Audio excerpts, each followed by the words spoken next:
bienvenue dans l'émission Paroles de femmes. Nous poursuivons notre thème de la charge mentale avec nos invités, le couple Yvan plutôt, et Nathalie.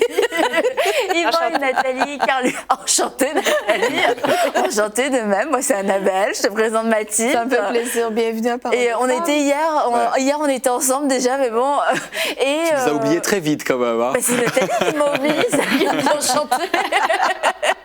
Et c'est ça, nous parlons de la charge mentale avec vous, voir comment on peut arrêter de la subir. Et puis hier, on a déculpabilisé les gens qui ressentaient des sentiments, qui avaient normaux, en fait, une sensibilité, qu'on se préoccupe de notre prochain, on se demande si on va avoir assez à manger pour les enfants. Et c'est pas une mauvaise chose, on l'a vu, parce que c'est bien de prendre soin des autres et d'être aussi responsable, de prendre nos responsabilités. Mais on a aussi dit qu'il y avait une limite à ne pas dépasser, parce qu'on pouvait basculer dans l'inquiétude qui peut nous détruire, qui peut nous amener très bas, puis aussi nous éloigner tout simplement de Dieu. On perd notre confiance en Dieu, on met notre confiance peut-être plus en nous-mêmes, nos propres efforts. Et aujourd'hui, on va parler de la destinée, des projets que Dieu a pour vous. Mettez le mot que vous voulez dessus, mais de découvrir ce que Dieu veut faire avec votre vie. Et on va voir à quel point, en fait, ça va être décomplexant et libérateur pour éviter cette surcharge mentale. Parce que souvent, notre propre vie, la vie que Dieu nous donne, finalement, il nous donne aussi la force et les moyens de pouvoir la vivre et de pouvoir la supporter. Mais ça devient juste un peu compliqué quand on regarde de l'autre côté ce que tout le monde fait. Et puis, c'est vrai qu'en tant que femme, quelquefois, on a tendance, malheureusement, à se comparer. Nathalie, est-ce que ça t'est déjà arrivé? C'est le moment de te confesser. Voilà. Oui, bien sûr. Oui. Ça reste entre nous, hein, bien sûr.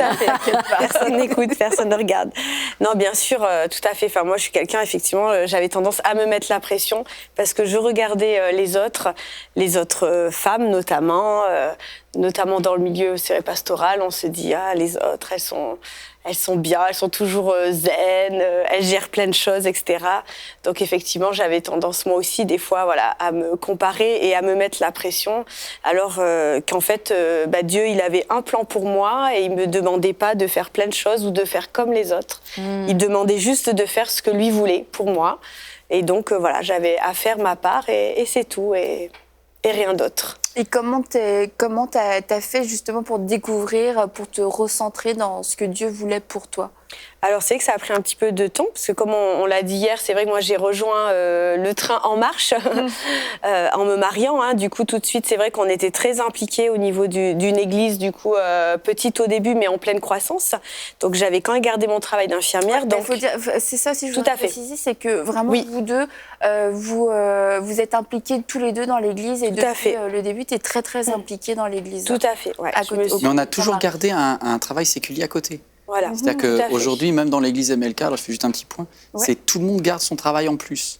Donc, on est bien placé pour parler de la charge mentale, parce que tout le monde a au moins deux travails différents. Vous donnez tous les moyens de pouvoir on était vivre pleinement. Oui, mais ça a été le cas. Ça a été le cas au début et pendant des années. Ouais. Effectivement, chacun, on a gardé notre travail dans le monde séculier. C'est un choix. Voilà, c'est un choix. Et du coup, donc, en fait, c'est ça, c'est avec le temps. Donc, c'est l'accumulation en fait de choses qui fait qu'à un moment, on arrive dans la surcharge mentale, puisque comme je disais, j'étais infirmière. Alors avant, j'avais que ça, j'avais que mon métier, mais ensuite, quand je me suis mariée, etc., on va dire l'église s'est rajouté, le travail à l'église, donc c'est l'accumulation de choses. Le mari aussi, bien sûr. Grosse responsabilité. C'est ça. Donc finalement, c'est aussi l'accumulation en fait de choses qui fait que rapidement, en fait, on se retrouve débordé, à être un peu sur tous les fronts en même temps.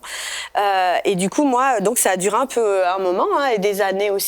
Est-ce que l'entrée en maternité a été vraiment une saison qui a marqué un petit pic de charge? Alors, tout à fait. Alors déjà, avant ça, c'est vrai que déjà dans notre projet d'enfant, déjà on a rencontré des difficultés. Donc déjà, à ce moment-là, on se dit physiquement, le corps ne suit pas forcément, y a des blocages ou quoi. Donc déjà, comme on avait du mal à avoir des enfants, déjà, on commençait à se dire, oula, on est peut-être en déséquilibre aussi, etc. Donc déjà, ça a été aussi une première prise de conscience. Et c'est à ce moment-là, moi, personnellement, que j'ai recherché à avoir un temps partiel, par exemple, en tant qu'infirmière. Mais ensuite, effectivement, quand les enfants sont arrivés, bah oui, en fait, je pense qu'avoir un enfant, c'est une responsabilité en plus, quelque part. Donc, on va dire qui se rajoute aussi. Hein, et du coup, c'est pour ça que rapidement, on peut avoir ce sentiment d'être un peu débordé, d'avoir plein de choses. Et puis des fois, de pas arriver à gérer. On se dit, mais on a l'impression qu'on néglige nos enfants, par exemple, etc. Donc, rapidement, on est tiraillé. Je pense que c'est peut-être spécifique aux femmes, je sais pas, mais d'être tiraillé, en fait, entre nos différentes vies. Et à la fois, on sait qu'on a notre service pour Dieu aussi à faire. Enfin, donc moi, ça a pris des années aussi pour rééquilibrer tout ça. Et puis, à un moment aussi, je me suis dit, mais Dieu ne me demande pas de tout faire. Ça, j'avoue, c'est quelque chose, j'avais quand même conscience de ça. Et je sais que notamment avec Yvan, même Yvan, peut-être lui aussi, il était à fond dans l'église. Et une fois, j'ai pris l'exemple de Jésus. Jésus, quand il était sur terre, finalement, son ministère, il a duré que 3 ans. Elle t'a comparé à Jésus. Et c'est vrai que je me dis... J'ai du mal. Et c'est vrai que Jésus, finalement, quand on voit son ministère a duré que 3 ans. Et puis Jésus, on sent quand même dans les Écritures que c'était assez équilibré, on va dire, sa vie, puisqu'il avait des temps de prière, des temps où il se posait avec ses disciples, des temps où effectivement il parlait aux foules, aux gens, où il se déplaçait. Mais on sent que voilà, c'était plutôt équilibré. Et c'est vrai que des fois, je disais à Yvan, je crois que Dieu nous demande pas de tout faire et de faire juste ce qu'il veut pour qu'on soit impactant là où on est, en fait. Parce qu'on n'est pas forcément impactant quand on est épuisé et qu'on fait plein de choses. Donc qu'on soit vraiment là où Dieu nous veut. Et puis nous recentrer sur ça. Les 3 années du ministère de Jésus ont été super efficaces. Ça a marqué l'humanité. T'as l'impression que dans ta vie, t'arriveras même pas à faire tout ça, quoi. Tout à fait. Juste une chose pour revenir un tout petit peu, donner un éclairage. Moi, j'ai pas perçu, donc notamment quand ma femme a la première fausse couche, combien, en fait, elle culpabilisait de cela. Pas pour un homme, c'est juste un fait de la nature dont on n'a pas de part là-dedans. Enfin, c'est la nature qui le fait, Dieu le sait, Dieu a permis que ça arrive, voilà. Mais je comprends en plus que Nathalie, le fait qu'elle était débordée, sous pression dans tous les aspects, il y a en plus un peu la culpabilité, mais je ne suis pas capable de mener une grossesse. Et ça, c'est quelque chose que moi, en tant qu'homme, j'ai rien vu du tout. Et elle prenait sur elle un poids que je comprenais pas, que je n'arrivais pas à percevoir et sur lequel j'arrivais pas à mettre les mots. Donc voilà, je comprends un peu tard. Voilà. Tu viens pas de le comprendre. Un petit peu. On continue. Un grand moment qui se passe en fait. Donc on va continuer. Et on va en revenir peut-être au point de la comparaison. Moi-même, je me remets de ces émotions, tu vois. Pour les hommes, c'est compliqué de comprendre les femmes. Hein. Moi, déjà, je suis là dans Parole de femme en tant qu'homme. Je travaille et j'apprends des choses, donc c'est très intéressant. J'espère que tu vas terminer. J'espère que à la fin de la saison, je vais donner mon cœur à Jésus. Je suis sûr qu'il reste encore quelques jours avec vous. Excellent, c'est super, on a hâte de voir ça. C'est peut-être même ma meilleure Marie, ce qui est pas mal non plus. C'est super. Tu pourras nous envoyer un témoignage. Si je peux rebondir sur ton thème de la comparaison, je pense en tant que femme, on peut facilement se mettre une charge mentale par la comparaison, mais tout dépendant des saisons de notre vie. Soit moi, j'ai eu le temps où j'étais au travail, je pouvais me comparer aux enseignantes dans le milieu scolaire. Après, il y a eu la période où j'étais de mère au foyer. Et il y a toujours des occasions de se comparer. Et la comparaison nous amène une charge qu'on ne doit pas porter parce que ça ne nous revient pas de vivre la vie des autres. Ça nous revient de vivre la vie que Dieu a prévue pour nous. Et vraiment, à chaque saison de ma vie, et je pense qu'à chaque saison de notre vie, si on s'arrête et on se pose devant Dieu, et vraiment on remet tous nos soucis à chaque jour, quotidiennement, mais aussi d'une manière saisonnière, qu'on remet vraiment les nouvelles saisons à Dieu dans sa présence, on va comprendre c'est quoi notre charge. Et je n'essaierai pas de me comparer comme quand j'ai élevé mes filles quand elles étaient plus jeunes. Il y a une dame dans la ville, elle a 8 enfants, elle se lève à 5 heures tous les matins, elle se couche à minuit, elle a besoin de maximum 5 heures de sommeil, elle fait tous ses repas, ses collations. Tu as oublié de dire qu'elle est un peu canon, la dame, en plus. Oui, elle est super belle, puis elle est efficace, elle fait tout. Elle fait tout. C'est vrai que j'aurais pu m'arrêter et me comparer à cette femme-là. Mais j'ai refusé de le faire parce que j'étais consciente que ça m'apporterait aucun bien. Ça m'apporte une lourdeur. Et dans la Bible, Dieu nous dit de nous inquiéter de rien. Donc, je pense qu'il y a des choses, on peut vivre de l'empathie, on peut vivre de l'altruisme, de la compassion, des choses comme ça par rapport aux autres. Mais le moment où c'est ça, là où on pêche, où ça devient dangereux, c'est quand on tombe dans l'inquiétude. Parce que vraiment, dans Philippiens, Jésus, il s'est écrit, ne vous inquiétez de rien, mais faites connaître vos besoins à Dieu. Donc, si on fait connaître nos besoins à Dieu, il y a une paix qui surpasse toute intelligence et qui va nous remplir et vraiment qui va nous permettre de vivre notre vie à nous sans se comparer parce qu'on a... Moi, j'ai une destinée que toi, Nathalie, tu n'as pas. Et si j'essaie de vivre ma vie à travers qui tu es, ben, je vais être complètement déjà, je trouve ça merveilleux de vivre à Paris. Donc déjà, là, ça ne fonctionne pas. Déjà, ça marche pas. La compensation, elle a un homme merveilleux, des enfants adorables. On n'a pas ça, franchement, pourquoi vous ne voulez pas tout être à la place de Nathalie? C'est ça que tu es en train de dire. Absolument. On est en train de dire complètement l'inverse. Il met 10 ans à comprendre sa femme, c'est super important. Sur un plateau télé. Déjà, 10 ans, c'est pas trop mal. Quoi. Non, mais les révélations, ça peut venir n'importe quand. Même sur un non, mais moi, il y a quand même quelque chose qui m'interpelle, et c'est vrai. C'est-à-dire, vous parlez de charge mentale et tout ça, et l'homme va mettre le mot peut-être performance en étant à la hauteur. C'est vrai. Et donc, à la hauteur de ses collègues au travail, à la hauteur en sport. Et il y a beaucoup de choses dans lesquelles l'homme se dit. En salaire aussi. On n'est pas en salaire, en capacité de gestion, en artistique, tout ça. Et c'est vrai, la comparaison de la performance. C'est destructeur. Mais c'est vrai que tu vois, il n'y a pas exactement les mêmes mots. Et c'est bien de le redéfinir parce que quelquefois, on s'exclut un peu de la conversation. Non, moi, ça ne me concerne pas. Mais en fait, c'est juste des mots différents. Mais les systèmes de pensée qui nous poussent à nous dénigrer ou à dénigrer l'autre sont les mêmes, que tu appelles ça de la performance, de la comparaison ou quoi que ce soit.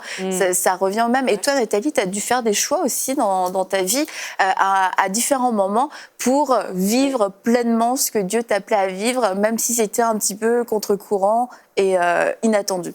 Tout à fait. Donc, c'est vrai que tout à l'heure, j'ai expliqué qu'à un moment, j'ai accumulé plein de fonctions différentes. Je faisais plein de choses dans ma vie, etc. Et donc, il y a un moment, j'ai dû justement me poser et puis voir aussi ce que Dieu voulait. Et donc, c'est à ce moment-là que j'ai délégué certaines choses. J'ai dû lâcher certaines choses pour me concentrer sur d'autres. Alors, c'est vrai que il y a un moment, j'ai fait une formation dans la communication pendant une année. Donc, j'étais partie faire ça et le Seigneur avait vraiment ouvert des portes. Donc, pour faire cette année d'études, j'ai dû effectivement lâcher certaines choses, des fonctions que j'avais à l'église. Et donc, j'ai fait cette année d'études. Et c'est vrai qu'à un moment donné, j'étais trop en charge, trop en surcharge, j'étais même en surmenage. Je ne sais pas si tu te rappelles, Yvan. Oui, je me rappelle. C'était une année un peu particulière où j'aimais beaucoup. Non, c'est vrai, où j'aimais beaucoup ce que je faisais, mais c'est vrai qu'à un moment donné, c'est vrai qu'au niveau de l'église, déjà, on vivait un changement de bâtiment, etc. Donc, il fallait aménager un nouveau bâtiment, il fallait déménager. Moi, j'avais mes études à ce moment-là, je faisais beaucoup de routes. Et puis, du coup, nos enfants, à ce moment-là, on les faisait garder, etc. Et c'est à un moment donné où ma fille a commencé à avoir des symptômes, justement. Elle commençait à exprimer le fait que c'était trop dur pour elle, etc. Donc, elle était petite, elle avait 3 ans.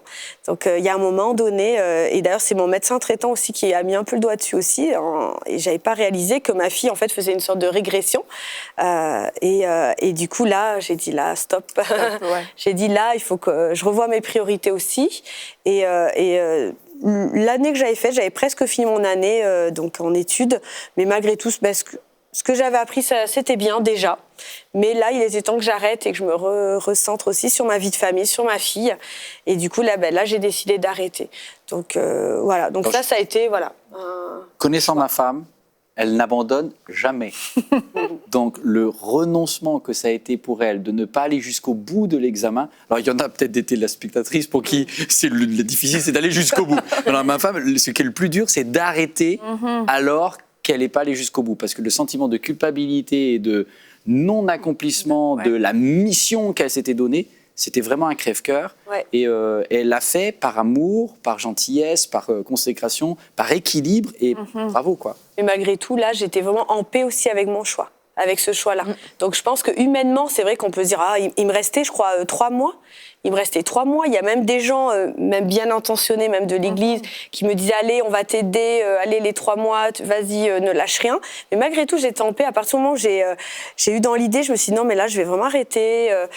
J'étais en paix. Donc je pense que c'est vraiment le Seigneur aussi qui regret, voilà, j'ai aucun regret. Et voilà. Donc, Mais si je peux me permettre de dire, en fait, pour moi, un échec, c'est quand on passe à côté de la volonté de Dieu. Oui, voilà. Donc, humainement, vous deviez terminer les 3 mois. C'est ça. Mais pour moi, c'est une réussite parce que quand on marche dans la volonté de Dieu, quand c'est le plan de Dieu, c'est une réussite. C'est peut-être un échec auprès des hommes, mais c'est une réussite dans le cœur de Dieu. Parce que quand on obéit à Dieu, on ne peut jamais se tromper. En fait, je pense que la comparaison, il y a tellement l'idée par rapport à la société, de s'accomplir et de prouver que le danger en tant que chrétien, c'est d'utiliser des fois des versets de la parole de Dieu et de le plaquer après en disant je dois faire comme ma collègue du coup, alors je vais utiliser tous les versets qui disent et finalement, ce que Dieu construit, c'est notre personnalité et son appel dans notre vie, mais on a une certaine liberté, il y a une certaine souplesse dans les moyens pour y arriver. Et des fois, c'est extraordinaire de voir cette capacité de Dieu à s'adapter. Et ce qui intéresse vraiment l'esprit à l'intérieur de nous, c'est de former l'image de Jésus, quoi. Et laissons-le, son chemin, et ça va peut-être libérer aussi certaines personnes qui regardent cette émission, de se dire, il faut à tout prix que j'aille jusqu'au bout du bout du bout. Non, si c'est pour mourir au bout, c'est ça. Ça sert à rien. La Bible dit carrément de ne pas se conformer au siècle présent. Donc, je veux dire, la vie, ça va vite. Si on se conforme, on peut carrément passer à côté de notre vie parce qu'on a voulu se conformer à ce que la société dit, à ce que la vie moderne nous enseigne. Et tandis que quand on suit vraiment Jésus-Christ, quand c'est lui notre Seigneur, notre Sauveur, c'est lui qui nous dirige dans notre vie, avec qui on s'en remet à tout, ça va vraiment mieux. Et là, c'est une vraie réussite. C'est une vraie réussite. Puis ce qu'on fait ne définit pas qui on est. Voilà. C'est vraiment qui on est en Jésus, et on l'est malgré nos échecs, malgré nos réussites aussi. Parce qu'au bout d'un moment, le risque, c'est aussi de se dire, regarde, Jésus, est-ce que tu m'aimes pas un peu plus de ce que j'ai réussi ça? Non. Il m'aime parce qu'il m'aime. Et ça, l'amour de Dieu est inconditionnel. C'est très compliqué à comprendre. Mais ça permet un lâcher-prise qui est très important. Et une autre fois dans ta vie aussi, tu as dû encore faire un choix assez radical par rapport à ta carrière. Tout à fait, par rapport à ma carrière. Tu veux que je te raconte ta vie, Nathalie? Parce que j'aime beaucoup faire ça. Mais justement, je crois que Dieu, et par son esprit, vraiment travaille notre cœur, notre caractère aussi. Des fois, on a des rêves, des projets dans nos vies, mais Dieu, il travaille. Et c'est vrai que moi, comme je disais tout à l'heure, moi, infirmière, c'était vraiment une vocation pour moi. Et Dieu avait vraiment conduit les choses et tout ça. Mais à un moment donné, l'Église, ça prenait de la place aussi dans notre vie. Et du coup, j'avais un peu ces 2 choix, mais j'avais quelque part, une décision à prendre, voilà, 2 grosses responsabilités, 2 choses qui me plaisaient aussi. Et il y a un moment, en fait, je me suis affranchie du fait que, peut-être que je ferais pas infirmière toute ma vie, quoi. Et donc, ça a été comme, quelque part aussi un deuil à faire. Mais à partir du moment où on est clair aussi avec ce qu'on veut pour notre vie, moi, c'était servir Dieu à 100%. Si ça passait par le fait que il fallait que je laisse tomber la carrière d'infirmière, j'allais le faire. Donc, quand on est clair aussi dans ce qu'on veut au plus profond dans notre vie, quand on se place dans une perspective biblique et pas humaine, parce que sur le moment, même les gens, ils comprennent pas. Des fois, ils comprennent pas. Puis il y a risque de tout lâcher quelque part. Moi, j'étais fonctionnaire. Yvan aussi, quand tu as lâché, donc lui aussi a lâché son travail. On était fonctionnaire, donc une certaine sécurité de l'emploi. Puis quand on démissionne, on perd tout, etc. Enfin, il y a un moment, pourtant moi, qui suis plutôt une personnalité sécuritaire, j'aime bien avoir mes petites sécurités, etc. Dieu travaille nos cœurs et finalement, pour tout le monde, on est sincère devant Dieu. Il y a un moment, oui, j'ai lâché, j'ai décidé d'arrêter et du coup, je me suis complètement affranchie de. Mais tu parles de deuil et je pense que c'est un point dont on parle peut-être pas souvent quand on parle de notre destinée à accueillir les projets de Dieu, mais il y a vraiment un deuil à faire de nos projets, des projets pour lesquels Dieu n'avait rien à voir, mais c'était pas ton cas, mais aussi de saison. Il y a des choses qu'on a fait pendant un temps et puis qu'on aimait faire, et c'est pas parce que c'était mal de le faire. Être infirmière, c'est génial, mais c'était genre juste plus le temps de le faire à ce moment-là. Et je pense que quelquefois on passe pas par cette étape. Je fais le deuil, je prends le temps de me dire dire oui, j'ai aimé cette saison, j'ai tout aimé, j'ai tout apprécié, j'ai appris. Et si ça avait été la volonté de Dieu, que je le fasse toute ma vie, je l'aurais fait avec joie. Mais aujourd'hui, il y a une nouvelle saison qui s'ouvre à moi. Et avant, quelquefois, de se précipiter dans cette nouvelle saison, c'est de prendre le temps de faire le deuil, de dire c'est fini. Mais de l'apprécier, de ne pas partir avec un esprit abattu. Et du coup, toi, ça t'a permis en plus de vraiment boucler la boucle parce que tu avais arrêté de travailler parce que tu avais eu tes enfants, c'est ça? Et là, du coup, tu avais repris après, puis... Alors, donc j'ai travaillé jusqu'en 2012. Là, j'ai complètement arrêté. Et en fait, 2 ans après, ça me manquait quand même. Et je me disais quand même... Donc, j'ai repris un travail à peu près en 2014 dans un service... toujours de cancérologie, donc, et ça a duré pas tout à fait une année, mais presque. Donc, et là, en fait, j'ai beaucoup aimé cette année, malgré tout, mais c'était un service très difficile et c'était assez lourd quand même. Et à ce moment-là, on avait déjà nos enfants. Et donc, à ce moment-là, la boucle a été bouclée parce que là, je me suis dit, en fait, je ne peux plus finalement cumuler quelque part ces 2 saisons. Enfin, ça n'allait pas. Ouais. Ça n'allait plus ensemble, en fait. C'était plus compatible. Voilà, c'était plus compatible. Je pouvais pas, je pense qu'infirmière, notamment dans ce genre de service, ça demande d'être vraiment à 100%. C'est un appel à temps plein. Voilà, ça demande quand même d'avoir une certaine disponibilité psychologique, etc., même physique, parce que c'était beaucoup d'heures, etc. Et physiquement, c'était lourd. Donc voilà, donc il y a un moment, j'ai arrêté. Donc j'ai arrêté ce travail et donc j'ai jamais repris depuis. Mais cette fois, c'est clair. C'est une saison qui s'est terminée. J'ai pas de regrets, j'ai pas de remords, pas de regrets. Voilà, parce que je pense pour moi, ce qui compte, c'est vraiment faire la volonté de Dieu. Donc je sais que là, je suis à ma place. Et je suis heureuse là-dedans, dans ce que je fais. C'est merveilleux. Voilà. Je pense que c'est ça, l'essentiel. Je suis content. Et moi je pense à la parabole des talents. On voit que chacun reçu différentes choses et la Bible nous dit selon sa capacité. Et ça aussi c'est quelque chose on doit être décomplexé. Dieu nous donne des choses, on a des choses à gérer, mais on n'a pas tous les mêmes choses à gérer. On n'a pas tous la même capacité à supporter certaines choses.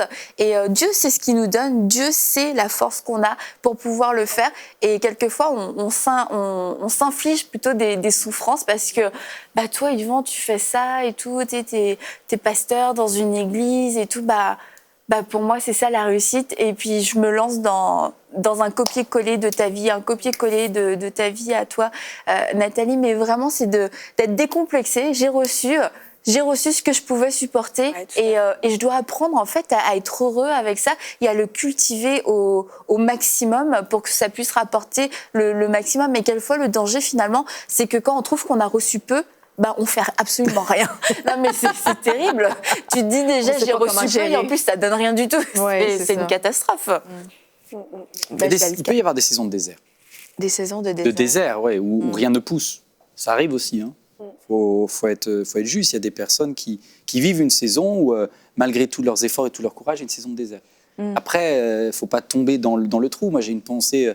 Tout à l'heure, au début d'émission, on parlait des hommes et de la performance. Par exemple, un homme qui est au chômage et qui n'a jamais connu le chômage, ça peut entraîner un gouffre psychologique de se dire... Alors, c'est comment avoir une charge mentale en surcharge alors qu'on est au chômage? On pourrait dire ça ne va pas ensemble. Malheureusement, si. Parce que dans la charge mentale, il y a la conscience des choses, la conscience des autres, puis la conscience de soi. Et là, c'est un cas où la conscience de soi, elle bug.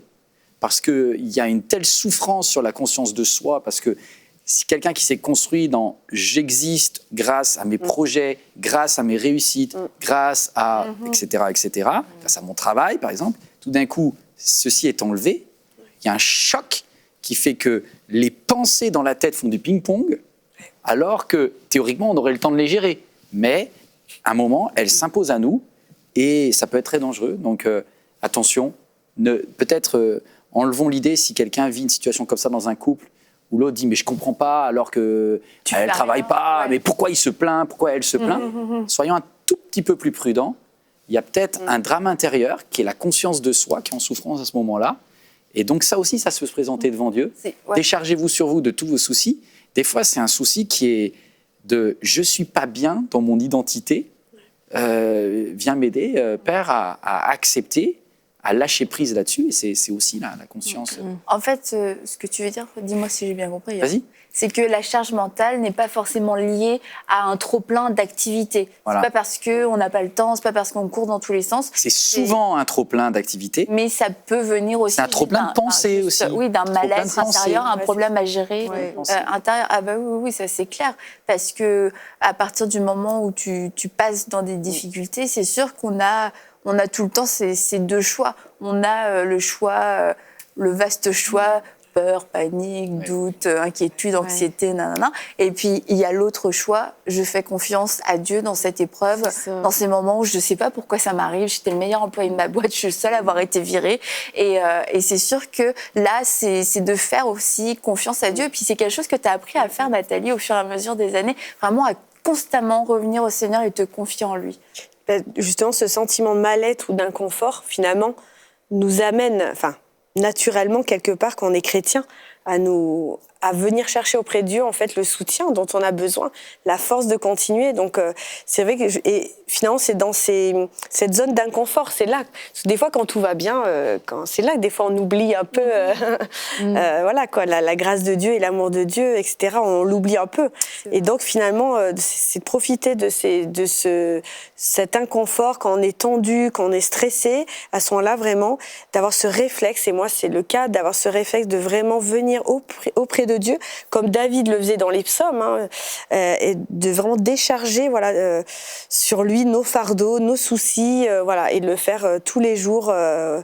Voilà, moi, c'est comme ça aussi que je m'en suis sortie, que je m'en sors encore tous les jours. C'est vraiment lui faire confiance aussi et de ne pas laisser les inquiétudes accaparer le tout, nous envahir ou quoi. C'est aussi changer aussi son mode de pensée. Puis attention à se comparer. Je pense qu'aujourd'hui, avec tous les pubs, la télé, YouTube, ce que tu regardes comme vidéo, ce que tu regardes sur Instagram, sur Facebook, il y a un moment où tu vas te remplir de... Les autres font plein de choses, moi je fais rien dans ma vie, je suis en panique. Attention à ça, parce qu'en fait c'est du faux, c'est du fake, c'est de l'illusion. Reste bien dans ce que Dieu t'a demandé de faire, apprécie le voyage, c'est important ça. Et on aime bien parler des réseaux sociaux, mais c'est sûr, on voit que la partie extérieure, c'est facile de transmettre une image, et c'est des mauvais points de comparaison parce qu'on ne connaît pas l'intérieur de la vie des gens. Et merci encore Nathalie, merci à toi aussi Yvan, je suis contente que tu aies pu apprendre quelque chose sur ta femme, et on se retrouve demain et nous parlerons de la spécificité de la responsabilité pastorale qui a avec la charge mentale. Donc à demain pour une prochaine émission de Paroles de Femmes.